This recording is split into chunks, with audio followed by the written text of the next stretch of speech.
नागरिक संगम जो है ये चौथा चरण है हम लोगों का नगर पालिका क्षेत्र में। और आज भी बहुत तरीके की शिकायतें और समस्याओं का यहाँ पर इंगित की गई हैं। उनमें से काफ़ी समस्याओं का समाधान जो है वो साथ साथ में टीमें हैं वो कर रही हैं। और बात करूँ मैं कि किस प्रकार के नेचर ऑफ प्रॉब्लम्स जो इंगित हुई हैं उसमें विशेष रूप से इस क्षेत्र में मैंने देखा कि आवास को लेकर बहुत सारी संख्या में लोगों ने आवेदन किए हैं।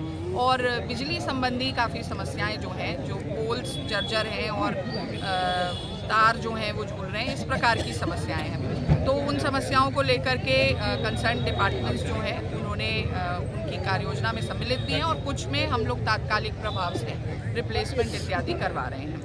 तो आज का ये जो नागरिक संगम है, जैसा आप देख सकते हैं कि संगम की संज्ञा के तहत इस कार्य को किया जा रहा है। और ये इमामबाड़ा का क्षेत्र है, बड़ी संगत मंदिर है पीछे, तो बहुत संख्या में हर तरीके से सभी वार्डों के लोग जो हैं वो यहाँ आए और उन्होंने अपनी बात रखी, सभासद गणों ने अपनी बात रखी, चेयरमैन साहिबा ने रखी। और स्वच्छता और अतिक्रमण मुक्ति को लेकर के हम लोगों ने आज एक प्रतिबद्धता भी रखी है।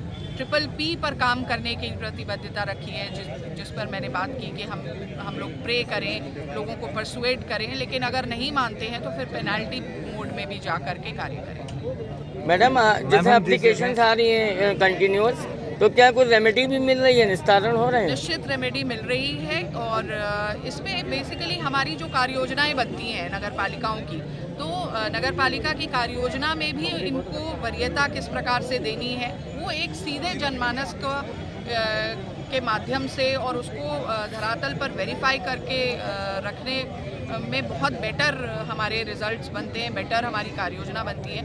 तो एक तो कार्य योजना बनाने में भी इसका बहुत इम्पोर्टेंट रोल है। अभी स्ट्रीट लाइट्स जैसे आएंगी तो स्ट्रीट लाइट्स कहाँ पर मेजर प्रॉब्लम है वो इंडिकेट हो जाएगा, सूचीबद्ध हो जाएगा।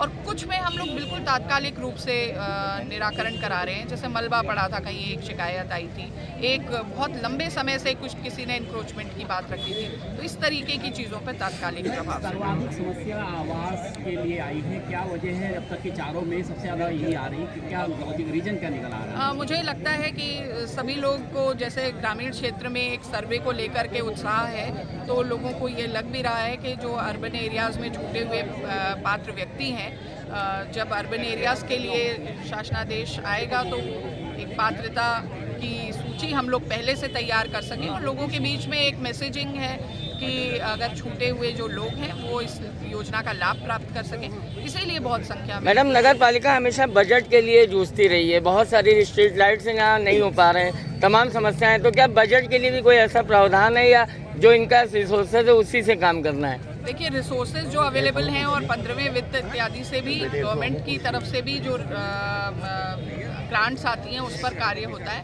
लेकिन मेरा ये कहना है कि हर जो नगर पालिका या टाउन एरिया है वो अपने आप को वित्तीय रूप से स्वावलंबी बनाए और प्रयास ये होना चाहिए कि कुछ ऐसे नवीन परिसंपत्तियां सृजित की जाएं जिसके माध्यम से एक आय का स्रोत भी विकसित हो। तो इस पर भी कार्य करने की प्रयास। मैडम, तालाबों के लिए बहुत सारी कंप्लेंट आई है, शहर में बहुत सारे तालाब है जहाँ पे दुर्घटनाएं हो रही, जीवधारी तक कहा जाने लगा है, उसके लिए क्या अलग से कोई ऐसा सिस्टम बनाया जाएगा कि उनका जीर्णोद्धार हो जाए?